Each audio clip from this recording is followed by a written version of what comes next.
கல்வி முறையின் கோளாறு. தெய்வத்தின் குரல் முதல் பகுதி. கல்வியில் முதல் பிரயோஜனமான வினயம் ஏற்பட வேண்டும். பழைய நாளில் மாணவனுக்கு வினயன் என்றே பெயர் இருந்தது. அடக்கமில்லாத படிப்பு படிப்பே ஆகாது. தன்னைத்தானே அடக்கிக் கொள்ளும்படியான நல்ல குணம் முதலில் வர வேண்டும்.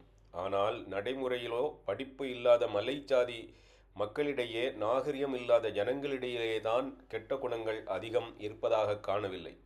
அங்கே மஜிஸ்ட்ரேட் கோர்ட், ஹைகோர்ட் முதலியவை இல்லை.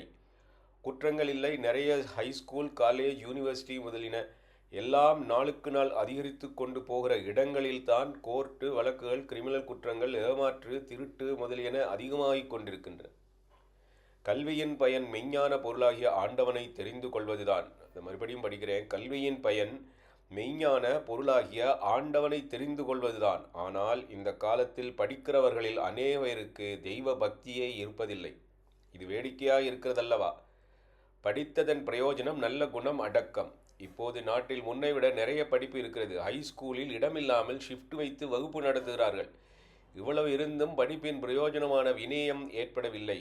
அதற்கு நேர் விரோதமான குணம் அல்லவா வளர்கிறது. படிக்கிற பையன்கள் இருக்கிற இடத்துக்கு தான் போலீஸ், மிலிட்ரி எல்லாம் அடிக்கடி வரவேண்டி இருக்கிறது. நம் தேச பெண்களின் இயற்கையான குணம் அடக்கம். இது ரொம்ப முக்கியமாக சொல்கிறார்.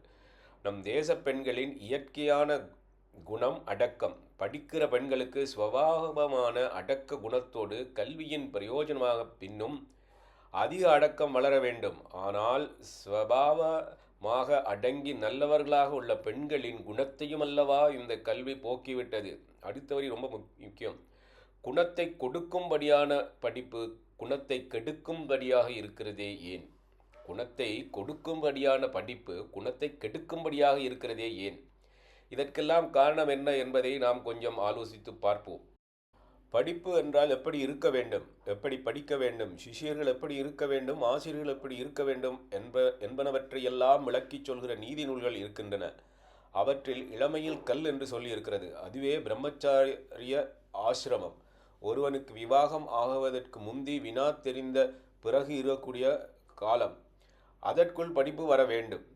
ஒரு குருவினிடத்தில் போய் படிக்க வேண்டும் என்பது சாஸ்திரம். சிஷ்யன் பிச்சை எடுத்து வந்து குருவுக்கு தருவான். பிச்சை எடுப்பதால் அவனுக்கு அகங்காரம் கரைந்து வினயம் ஏற்பட்டது. ஆசிரியனுடைய வசித்தால் அவரிடம் உண்மையான பிரியம் ஏற்பட்டது. அவருக்கும் இவனிடம் பிரியம் இருந்தது. சிஷ்யர்களை கூடவே வைத்து கொண்டிருந்த குரு அவர்களுடைய மரியாதையை பெறுகிற விதத்தில் நல்ல ஒழுக்கங்களுடனேயே வாழ வேண்டியதாயிற்று. அவரிடம் இயல்பாகவே மாணவனுக்கு பக்தி உண்டாயிற்று. முன்பு நம் மாணவர்களுக்கு இருந்த குரு பக்தி என்பதே இப்போது அடியோடு போய்விட்டது. பையன் வாத்தியாரை பார்த்து கேள்வித்தாளையே கொடுக்க வேண்டும், இல்லாவிட்டால் அடிக்கிறேன் என்று சொல்லக்கூடிய நிலைமை வந்துவிட்டது. முன்பு இருந்த பாடங்கள் இப்போதும் இருக்கின்றன. ஆனால் முறை மாறிவிட்டது. மருந்து ஒன்றாகவே இருந்தாலும் பத்தியம் மாறிவிட்டால் மருந்தே விஷமாகிவிடும் என்பது போல ஆகிவிட்டது.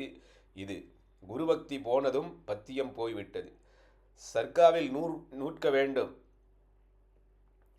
கைக்குத்தல் அரிசியைத்தான் சாப்பிட வேண்டும் என்றால் எல்லாராலும் அதை பின்பற்ற முடியவில்லை. ஆனாலும் இரண்டொருவர் இப்படி இருக்கத்தான் செய்கிறார்கள். நான் கதர்தான் உடுத்திக் கொள்வது என்று கைக்குத்தல் அரிசியைத்தான் சாப்பிடுவது என்று சொல்கிறவர்களை பார்க்கிறோம். இதெல்லாம் பெருமைக்கு அடையாளங்களாக உள்ளன. அதுபோலவே குருகுல படிப்பு தான் வேண்டும் என்று சொன்னால் அது இந்த காலத்தில் சிரமம்தான். இம்முறை பூரணமாக கொண்டு வர முடியும் என்ற நம்பிக்கையில் நான் சொல்லவில்லை. அப்படி வந்துவிட்டால் நல்லதுதான். ஆனாலும் அது சாத்தியம் என்று தோன்றவில்லை. இருந்தாலும் கூட இது மாதிரியான ஒரு முறை இந்த நாட்டில் இருக்கிறது என்பதே தெரியாமல் அடியோடு அழிந்து போக வேண்டாமே என்கிறேன். மியூசியத்தில் வைக்கிற மாதிரியாவது நான் குருகுல வாசம் செய்து படித்தேன் என்று வருங்காலத்தில் சொல்லிக்கொள்வதற்காவது சில பேர்கள் பழைய முறையில் படிக்க ஏற்பாடு செய்ய வேண்டும். விதை முதலியாவது ரட்சிக்க வேண்டும். ஏனென்றால் குருகுல வாசத்தில் ஏற்படுகிற குருபக்தி தான் இன்றைய மாணவர்களின் கோளாற்றை தீர்க்க பெரிய மருந்து. காஞ்சி மாசவர்கள் ரொம்ப வருஷத்துக்கு முன்னாடி இந்த விஷயத்தை சொல்லியிருக்காங்க.